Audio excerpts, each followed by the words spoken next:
ئەم کاتتان باش بینەرانی عزیز و خۆشەویستی تەلەڤیزیۆنی کورد کاناڵ خەڵکی خۆڕاگری ڕۆژهەڵاتی کوردستان و سەرجەم کوردستانیانی هێژە لە هەر کوێ دەنگ و ڕەنگی ئەمە دەبین و دەبیسن لە خزمەتی ئێوەدام لە درێژەی ڕۆماڵی تایبەت بە ڕووداوەکانی ئەم دوایەنەی ئێران و بەتایبەتی کوردستان. ئەمڕۆ پێنجشەمبە 6 خاکەلیەوە لە خزمەتی ئێوەدام پێدەنینە 27مین ڕۆژی شەڕێک کە سەرەتاوا بۆ زۆر تەواو دەبێت، بەڵام تا ئەم کاتە ئەگەرەکان و پێشهاتەکان باس لەوە دەکەن کە لەوانەیە بەربڵاو ببێتەوە یان نەخێ لەوانەیە دیسان دۆناڵد ترامپ بە تویتکردنێک یان بە پەیامێکی دیکە وەکو شەڕی 12 ڕۆژە کۆتایی پێبێنێت. گرنگ لە بەردەم ئێمە ئەمەیە چی بەسەر کۆماری ئیسلامی هاتۆ و چی بەسەر دێت. ناوچەکە هەڵگری کۆمەڵێک ڕووداوێک ئەتوانم بڵێم نەخوازرا و پێشبینی نەکراوە لەم نێوانە کورد و بە تایبەتی کوردستان و ڕۆژهەڵاتی کوردستان کە لەژێر سیاسەتی تاوەڕاندان ئەمانە چیان بەسەر دێت. ئەم بابەتانە تاوتوێ دەکەین بە بەشداری میوادی بەڕێزی بەرنامە کاک ئەنوەر حسێن بازگر ڕۆژنامە نووس و میدیاکار کە لەگەڵمان دەبێت. کاک ئەنوەر ئەم کاتت باش. زۆر سپاس کاک عەلی بۆ ئێوە و کورد کەناڵ. کاک ئەنوەر ماندووش نەبی ئەم ڕۆژانە جاناب زۆر سەرقاڵی باشەوە و لێکتانەوەی ئەو بابەتانەوە پەیوەندیدارە بەم مژارەی ئێمە دەمهەوێ ئاوا دەست پێ بکەین. ئەمڕۆکە لە خزمەتی ئێوەدام باس لەوە دەکرێت کە هەردوو لایەنی شەڕەکە بە تایبەتی کە ئەمریکا دەڵێ من پیشنیاری 15 خاڵم ناردۆ بۆ ئێران و کۆماری ئیسلامیش پەنجی ناردۆتەوە. لەم نێوانە ئەم دانوستانە هاوشێوێ دانوستان بەشێگە لە شەڕەکە ئایا بۆ هەناسە بەخشین و بەرهاتنە یا لەوانەیە شتێ دیکە لە ئارادا بێت؟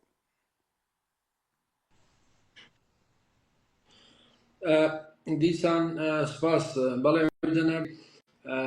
دوایەوەی کە دۆناڵد ترامپ ڕایگەیان کە ئەوان داوایان کردو یا با بڵێم لەلایەن چەند وڵاتی دۆستی ئەمریکاوە داوایان کردو کە گفتوگۆیەک پەیوەندیەک ئەنجام بدرێت. ترامپ بە خۆیڵێ ئێرانیەکان زۆر داوایان کردو، ئێرانیەکانی ژەڵین کە لەسەر داوای ترامپ بۆ لە هەر حاڵدا چەند ڕۆژێکە بەبێ ئەوەی جەنگەکە وەستا بێ ئاڵگۆڕی پەیوەندی تەلەفۆنی لە نێوان بەرپرسانی ئێران ئەمریکیە بە نێوەنگیری پاکستانیەکان و میسریەکان هەیە. لە ڕاستی ئەو دانووسانە بەشێکی پەیوەندی هەیە بە ئەو فشارانەی کە لەسەر ئەمریکا هەیە، پەیوەندی بە وزەوە هەیە وا لە ناو خۆشە دیارە فشار هەیە لەسەر دۆناڵد ترامپ و کۆماریەکان و بە هەمان شێوە ئێرانیەکانیش مەترسی گەورەیان لەسرە یەکێکیان ئەوەی کە ئەو پەیامە مەترسیدارەی ترامپ دای بەوەی کە هێرشەکەنە سەر وزەی ئێران، کارەبای ئێران و ژێرخانی ئابووری، ئەوە خاڵێکی هەموو خاڵێکی تریش هێرشەکەنە سەر دورگەی خارک و ئەمانە هەمووی کە پەیوەندیان هەیە بە ژێرخانی ئابووری و وزە و دڵی ئابووری ئێرانەوە ئێرانیەکانی وا لێکرد کە بزانن خۆ دانووسانەکانی نێوان واشنگتۆن و تاران ئەتوانێت بە کەڵکی ئەوە مابێ کە بتوان سازش بکەن و لە ڕاستیا پرسیارێکی جددی هەیە. یەکێکیان ئەو 15 خاڵەی واشنگتۆن داوێتی بە تاران ئەو پێی ناوترێت دانووسان و پێی ناوترێ یەکسانی گفتوگۆکان لە نێوان دوو لایەنی شەڕەکە، چونکە لە ڕاستیا ئەوە سەپاندنی کۆمەڵێک مەرجە کە مەڵحاصل عینی دووەمی نییە، اختیاری دووەمی نییە، یەک اختیاری داوە ئێرانیەکان کەوانە جێبەجێ بکەن و لە کاتێکە ئەم اختیاریانە لە دانووسانەکانی یەک دوو مانگ لەوە پێش لە مەرنشینە عمان و جنێف تەنها 3 خاڵ بوو. پەیوەندی هەبوو بە چەکی ئەتۆمی و پەیوەندی هەبوو بە سیستەمی موشکی بالیستی و بە هێزە پرۆکسیەکانی ئێرانی لە عێراق و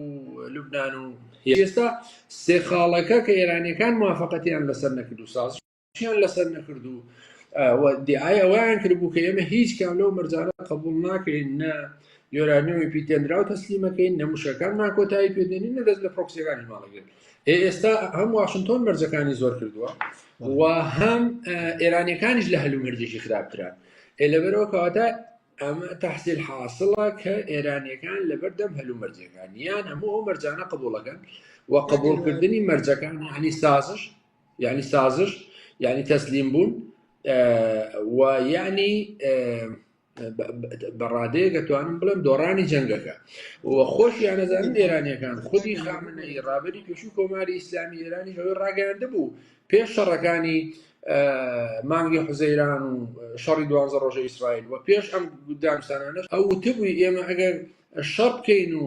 دانوستان بکەین بەو مەرجانەی ئەمریکای ئێمە هەر دۆڕاوین لە تەحسیل حاصلە بۆیە ئێستا هاتووتە سەرەوەی کە دوایین قسەی ترامپ ئەم شەو ڕەن کە ئەوان زۆر حەزەکەن گفتوگۆ بکەن لەو سەری شەو ئەڵێ ئاخر کەسیان نییە کەس ناتوانێت خۆی بکا بەڕابەر وە لە هەمان کاتە لە کاتێکا قالیباف نوێنەرایەتی ئێرانیەکانەکە لەگەڵ عێراقچی کەچی لەو سەرەوە قسەیەکی پارادۆکس دەکەن ڕوو بە شەقامی ئێرانی کە بڵێن ئێمە کاک ئەنوەر خاڵێکە داماژە پێدا ببوورە چونکە زۆر گرینگەم باسە لەلایگە ئەوە نوێترین تویتی ترامپ باسی لەوە کەوتی شتێکی ناشرین ڕوەدا یعنی وتی هەر ئێرەشێکی جددیترەکەین بۆ خۆ داماژەت پێدا لەوانەیە ئەو بنکەکانی وزە و دوورگەی خارگۆمانە بێت لە لای دیکەشەوە ئەو 15 خاڵەکە ئاماژەت پێدا دانوستانیە لەواقع هەنگاوێکە بۆ تەسلیمبوون بە نووسراوە چەندە ئەتوانێت هاوشێوەی سیاسەتی ئەمریکا بێت لە ساڵی 1945 بەرامبەر بە ژاپۆن کە ویستی هەم بە زەبر هەرەوەی کە دەڵێن بە بۆمب و توێش بکات هەم بهێنێتە سەر چۆک و بەڕاستی نابودی بکات ئەمە لە ڕاستیان نەکرد سیاسەتی ئەمریکایە لە ڕابردوودا تا زۆرتر لە سەردەمی ترامپە ئەم بەرەو پێش چووە و بە جۆرێکی تر زۆر مەسلحەت تەڵەبانە و تونتر و با بڵێم وحشانێتی ئێمە نەکەرەوەی کە جەناب لە ساڵی 1945 لە ساڵی 1970 کاتێک فشاریان خستە سەر لیبیەکان لە کارەوەکەربی 2 ملیار و نیو زەرەریان پێشماردن دواتر پرۆسە ئەتۆمیەکەیان هەڵوەشان سنتریفیوجەرەکانیان لێستان و خێنایانە سەر سفر دوای لە 2011 ڕوخاندیان ئەوە یەک سەبارەت بە عێراق ساڵی 1990 لە شەڕی کوێتە هێزەکانیان تەدمیر کرد و فشاری گەورەیان خستە سەر و دواتر بە ناوی بوونی چەکی ئەتۆمیەوە هێزەکانیان دەخالەتیان کرد سوپای هێزەکانی پێشمەرگە و ئەماڵاتیان بەقوت کرد و لە 2023 ڕوخاندیان و ئەو بە سووریاش ڕاست بوو سووریاش لە 2007 هێرشیان کرد دەسە بنکە ئەتۆمیەکانی و لە 2023 تا خۆتان بین تا ڕوخاندیان ئەم پرۆسەیە ئێرانیەکان خۆشیان پیان وایە ئێستا لە بەردەمەوەیان ئەگەر هەر 15 خاڵەکەی ئەمریکاش موافقەت لەسەرکەن ڕازی بن و ئەم پرۆسەی ئەگەری ڕوخانی کۆماری ئیسلامی ئێران کۆتایی نایە بۆیە ئێستا کاگەلی ئەتوانین بڵێن لە چەند سەعاتی داهاتووە ئەگەر پرۆسەی ئەوەی کە ناوە ئاشتی یا دیالۆگ درێژ نەکرێتەوە کە لە حاڵەتی درێژکردنیشەوە ترامپ مەبەستێتی دەرفەتی هەناردەکردنی کەشتیگەلەکانی گەروی هورمز بنێرێتە دەرەوە کە هەڵگری نەوتێکی زۆرن ئەتوان بەشێک لە قەیرانەکە چارەسەرکەن و لە هەمان کاتە دراسی ئەوەکەن کە بتوان ئەڵتەرناتیڤی گونجاو و لە هەمان کاتیشە ترامپ بە تەنیا خۆی نییە بێ ئیسرائیلەکانیش ڕازیگا چ بە دانوستان چ بە ئەو هێرشە مەترسیدانانەی کە ئیسرائیل ئەیکا و زۆر جار ئەمریکا پێی خۆش نییە یا پێی وایە لە دەستی دەرەچێت چکە ئەگەر بە قەنەعاتی ئیسرائیلەکان بیایە ئەبوو ئێستا خارک تەواو تەختکەن لەگەڵ زەوی ئەبوو مەسەلەن دوورگەی پارسی باشوور تەختکەن لەگەڵ زەوی ئەبوو دەمێک بیایە لە ژێرخانی ئابووریامدایە و دەمێک بوو زۆر کەس لە تەنانەت ئەمڕۆ ئەندیپێندنتی ڕۆژنامە نووسی بووی ئەگەر ئەمریکیەکان نەبوو نادەمێک بوو و قاڵی بافی کوشت بوو ئیسرائیل بۆیە قسەکەوەیەکە ئەبێ لە هەمان کاتە ڕێعاتیەوە بەڵام قسەکەوەی ئێستا دوای ئەو هودنەیە ئەو چەند ڕۆژەیە کە نەجەنگ وەستاوە تەنها پەیوەندی تەلەفۆنی و نامەگۆڕینەوە هەیە بە قسەی پاکستانیەکان ئەم ڕەوایان وتووە ئێستا ئێمە لەبەردەم خاڵێکی زۆر مەترسیدارین خاڵێکی زۆر مەترسیدار یعنی ئەگەر ڕێکەوتن ڕوونەدا ئەو ڕێکەوتنی کە ترامپ و مەریشەکانیانەوە و ئێرانیەکان سازش نەکەن لە خولی دووهەمی شەڕەکانە یعنی ئاستی جەنگەکە ئەچێتە سەری سەرەوە و ئەتوانم بڵێم قیامەت و تووڕێی ئەمریکا هەڵەستێ و لە هەمان کاتیشا ئێرانیەکانیش ئەیانەوێ وانیشاندن کە مقاومەت دەکەن ڕەنگە تەڕ وشک بە یەکەوە بسووتێنن بە تایبەتی کەنداویەکان لە حاڵەتی ببوورە من پرسیارم زۆرە بەڕاستی دام کاتیشمان کەمە ئاماژەت بە شتێکدا دەمهێت لەو بارژ ڕاوستی نەختێک باسی ئیسرائیلت کە ئیسرائیل جەمسەرێکە لەم شەڕ ئیسرائیل بە هەموو هەوڵێکەوە هەروە کە جنابەت باست کرد دەیهەوەی بیڕوخێنێت یانە بەو دروشمەوەتە مەدان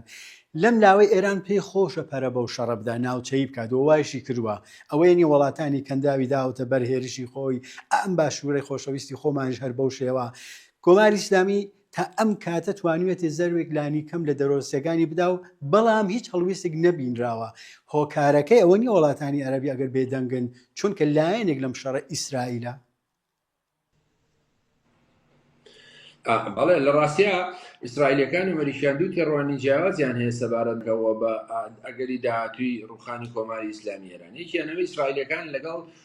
ڕوخانی ڕژێمن و بۆی کە کۆتایی بە و مەترسیانە و کۆتایی بە هەژمونی پرۆکسی ئێرانیەکان بێ بە تایبەتەڵی حیزبڵڵای دراوسێ و حوسیەکان و حەشتی شابی بەڵام کاتە ئەمریکیەکان پێیان وایە کە ئەگەر لەبەرەوەی بە تەسەوری ئێرانیەکان هێشتا بەدیل ئەڵتەرناتیڤێکی بەهێز نییە پێیان وایە ئەکرێ ڤێرژنێکی کۆماری ئیسلامی ئێران نوێتر بێت یعنی وەکوی کە ئێستا خەریکن سازشن خەڵکێکی قاڵیباب بێنێ یا لە داهاتووە ڕوحانی بێنێ بۆ ئەمریکیەکان ڕەنگە بۆی کە ئەفغانستانێکی تر عێراقێکی تر سووریایەکی تر لیبیایەکی تر دروست نەبیانێ ڤێرژنێکی نوێ بێنن بەڵام ئیسرائیلەکان لەگەڵەوەن کە ئێران پارچە پارچە بێ پشێوی دروست بێ و لە قازانجی ئیسرائیلەکانە لە هەر حاڵێشتا ئەگەر شەڕەکە بەم حاڵەوە بەردەوام بێ ئێرانیەکان سازش نەکەن بۆ داواکانی ترامپ و ئەمریکا ڕەنگە اختیارەکەی ئیسرائیل زۆرتر بێتە پێشەوە لە حاڵەتی ئێستا اختیاری دەخالەتی هێزە ئۆپۆزیسیۆنەکان دەخالەتی خۆپیشاندان فراهەمکردن و لێدانی زۆرتر و لەم حاڵەتەشە و ڕەنگە هێزی خۆشیان بە جۆرە لە جۆرەکان بەشداری پێ بکە بەهەرحاڵ ئیسرائیل لایەنێکی جددی شەڕەکەیە و جگەلەوەی پرۆژەی داودی هەیە جگەلەوەی پەیوەندی زۆری لەگەڵ کەنداویەکان و بە تایبەتی لەگەڵ ئیمارات و بنکەی موسادی و زۆر بابەتی تر بۆیە جددیترێ لە شەڕەکەیە بەڵام لە ڕاستیە لایەنی سەرەکی و ئەوەی کە تهدیدی دانوستان کۆتایی شەڕ و لینەکە ئەمریکیەکانن بە حکمی قدرەت و ئیمکاناتوانیان بەڵام لایەنی ئیسرائیل بێ لەم بابەتە فەرامۆشکردن بۆ ئێستا قسەکە کاگالی هاتۆتە ینی خاڵی گرنگ ئەوەی کە لە ڕەنگە بە قسەی ترامپ لە چەند سەعاتی داهاتوو چەند ڕۆژی داهاتوو 48 ساعتی داهاتوو چاوەڕێی وەڵامی ئێرانیەکانە ئەگەر نا وەکو خۆی ئەڵێوان هێزێن هێزی مارێن زیان نەخارک و کاتێک کە خارکیش دڵی ئابووری ئێران داگیرەکرێت ئیتر ئێران بە جۆرە لە جۆرەکان هەموو ئیمکاناتی خۆی بۆ وەڵامدانەوە بەکارێنێ بەڵام بە نظری من ڕەنگە نەتوانێت سەرکەوتوو بێت چونکە ئەوەی کە خەڵکانی سەربازی ئەڵێن ناتوانێت ئەمریکا ناتوانێت بمێنێتەوە زانی من ئێمە لە ماوەی ئەم شەڕەیە زۆر باسی موشکی ئێران و فڕۆکەی بێفڕۆکەوانی ئێران و فڕۆکەی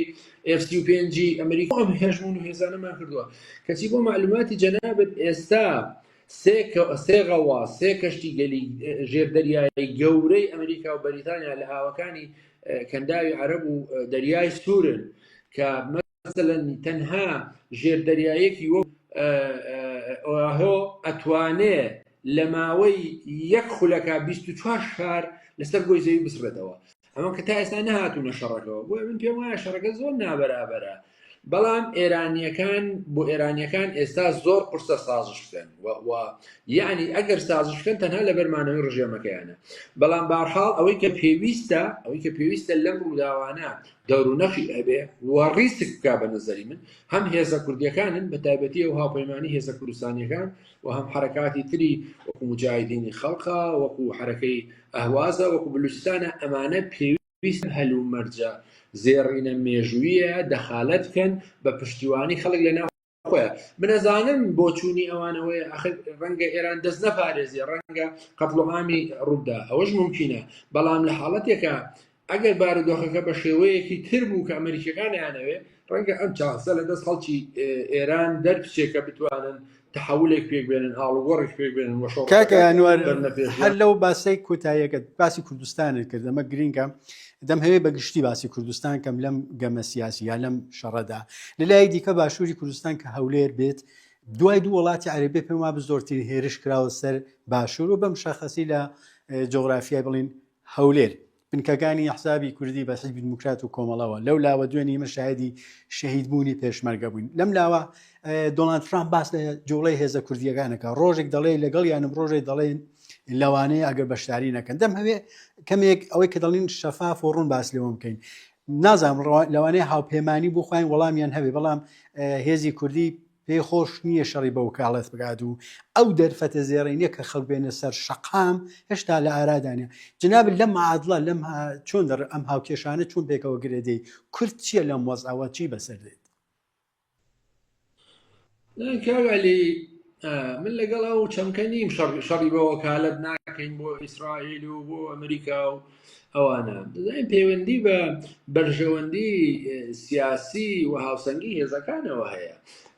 قسەکەوەیە کە ئێستا هێزێکی گەورەی وەکو ئەمریکا هاتۆتە سەر خەت بۆ هێرش لەسەر ئێران هێزێکی وەکو ئیسرائیل دەخالت دەکات بۆ ڕوخاندن وە قسەکە لەسەرەوەی هێزە کوردیەکان و ئۆپۆزیسیۆنی ئێرانی لە یەک نقطەی هاوبەشە لەگەڵ ئەمریکیەکان و ئیسرائیلەکانێکەکردنەوەی کە کۆتایی هێنانە بە ڕژێمەوە ئاڵگۆڕە لە ئێران کەواتە قسەکەەوە نییە کەوانە مەشە شەڕی بە وەکالەت دەکەن بەڵام ئەگەر قسەیەکی منطق هەبێلەوەیە هێشتا پیان وە بە هێزەکان نابەرابرن لە نێوان هێزی ئۆپۆزیسیۆن یا بە هێزە کوردیەکان و هێزەکانی کۆماری ئیسلامی ئێران ئەوە منطقە بەڵام قسەکەوەی لە حاڵەتێکە ئەگە جەنگەوە سێگە سازشی ئەکرێ ئێران مەرجەکانی تەسلیمبوونی هەیە ئەم پڕۆسەی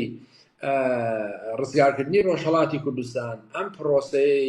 چونەوە دەخالەتبوونی هێزەکانی ڕۆژهەڵاتی کوردستان بۆ ناڕۆژهەڵات لانی کەم زۆر دواکەوێ وەکوی کە لە عێراق بینیمان لەنەوە یەکەوە بۆ 2023 ئەمە بڵێم هێزە ئۆپۆزیسیۆنەکانی عێراق ڕەنگە سەردەمێکی زۆری پێ بچێت بۆیە یعنی ئەو هەموو لێدانانەی ئەو دوو وڵاتەش لەسەر ڕۆژهەڵاتی کوردستان لە ئیلام و کرماشانەوە تا سنە و سەقز و هەورامان پەیوەندی هەوەیە بۆ مەسیجێکە سیگناڵێکە بەنظری من هێزەکانی ئۆپۆزیسیۆن هێزەکانی ڕۆژهەڵاتی کوردستان پێویستیان بەوەیە پێشەوەی شەڕەکە تەواو بێ دەخالەتی جدی بکەن و بتوانن ئاڕاستەی ڕووداوەکانی ناوخۆی ئێران لانی کەمی کوردستان لانی کەم ڕۆژهەڵاتی کوردستان بە جۆرێک ئاراستە بکەن لە قازانجی خۆیان و خەڵک بێ و ئەمەش پەیوەندی بە پەیوەندی هەماهەنگی زۆتری ئەو جەنابیشت باس کرد ڕاستە خۆفشارێکی زۆری ئێران لەسەر هەرێمی کوردستان پەیوەندی هەیە بە